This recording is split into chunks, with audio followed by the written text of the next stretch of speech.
Je m'appelle Lucas Sieplak, j'ai 18 ans, je fais partie de la section BTS SNIR au lycée Rascol.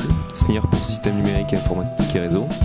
Alors moi c'est Yohan Nourrissier, j'ai 19 ans et tout comme Lucas je fais partie du BTS SNIR. Donc nous dans la formation on a des matières générales comme avant, donc on fait français, maths, etc., etc.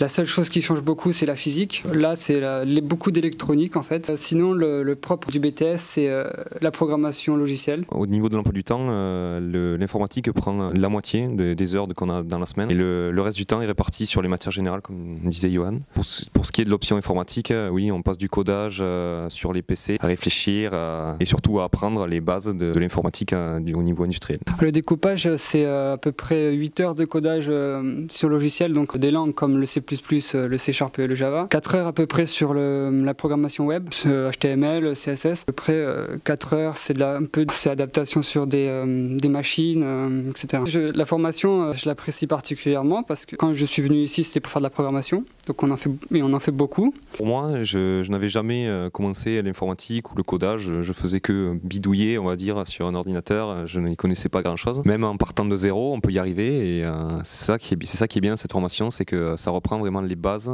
ça nous permet de ne pas être perdu au bout de 2-3 semaines ou même quelques jours, c'est très encadré. Faut quand même savoir que ça va vite, donc il faut vraiment s'accrocher dès le début, c'est beaucoup de travail en classe je dirais. Puis oui, quand il y a des TP, faut y aller quoi. Même si on n'y arrive pas, il faut chercher, au pire c'est une classe où on peut beaucoup s'entraider, les profs ne trouvent pas cela mal qu'on se lève pour demander de l'aide. En fait, quand j'ai commencé la formation, je m'attendais surtout à pouvoir développer mes compétences de programmation, parce que moi je faisais déjà de la programmation avant. Je voulais essayer de l'adapter à des projets plus importants. C'est exactement ce qu'on a commencé à faire dès le début.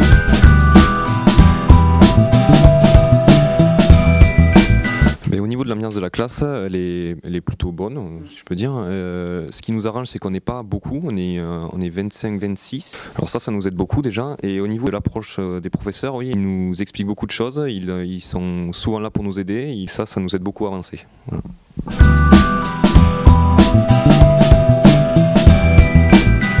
Moi je viens d'un cursus scientifique, terminale S, première S, que j'avais pris l'option en sciences de l'ingénieur. J'étais là au début en tant que touriste, puisque je venais d'une bac STI 2D, option EE, énergie environnement, ce qui fait qu'on était surtout basé sur l'électricité et c'est vrai qu'on n'avait pas du tout touché tout ce qui est l'aspect réseau et informatique. Oui voilà, on peut être pris vraiment de n'importe où, puisqu'on peut voir que même dans notre classe, il y a aussi des personnes venant de bac pro, c'est vraiment ouvert à tout le monde. Plutôt une poursuite d'études après le BTS, peut-être une licence générale. Licence générale mention informatique à la fac. On reste toujours sur un aspect général de l'informatique, comme ce qu'on fait ici. Et après peut-être continuer sur une école d'ingénieur si j'en ai toujours le courage, ou un master. Eh bien moi je pense que je vais arrêter. Alors le pourquoi, c'est parce qu'il y a en fin d'année de la première année il y a un stage. Et j'ai particulièrement apprécié le stage et franchement maintenant j'ai juste envie d'une chose, c'est de travailler.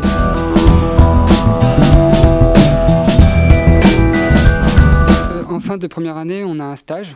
Donc moi je l'ai fait à Renault, donc j'ai dû partir à Paris pour y aller parce qu'il y a uniquement un service informatique là-bas. C'est une bonne chose à savoir que même dans des entreprises, on n'a pas la pression qu'il y ait des services informatiques, il y en a toujours un. Et le stage dure à peu près 1 mois et demi. Mon stage a été fait dans une petite boutique d'informatique, si je peux dire, à Villefranche-de-Rouergue en Aveyron, où on s'occupait de la maintenance des professionnels et des particuliers. En seconde année, à partir de février, un projet est lancé par les professeurs par groupe de 4 ou 5 qui est basé sur un contexte réel qui peut être proposé soit par une entreprise, soit par les professeurs directement.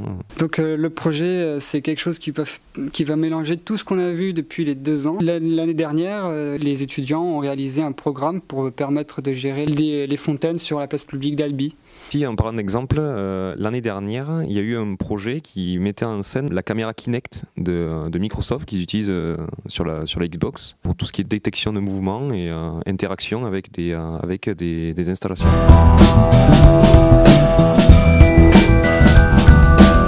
Les difficultés que j'ai rencontrées, c'était surtout en première année parce que c'est un rythme de travail, parce que 8 heures de codage, c'est vraiment quelque chose de très long et le codage a la particularité d'être très frustrant parce que on fait son code, on essaye de le lancer, on voit qu'il y a des bugs, on essaye de corriger, mais il reste des bugs. Et si on arrive à corriger les bugs précédents, c'est déjà quelque chose de bien. On peut voir qu'au bout de ces 2 années, l'informatique est remplie de choses complètement différentes. On passe du codage à la base de données, en passant par le web et le réseau. Et dans ces 4 grandes parties, beaucoup de choses diffèrent et il est très difficile de les intégrer entre elles et sans les confondre.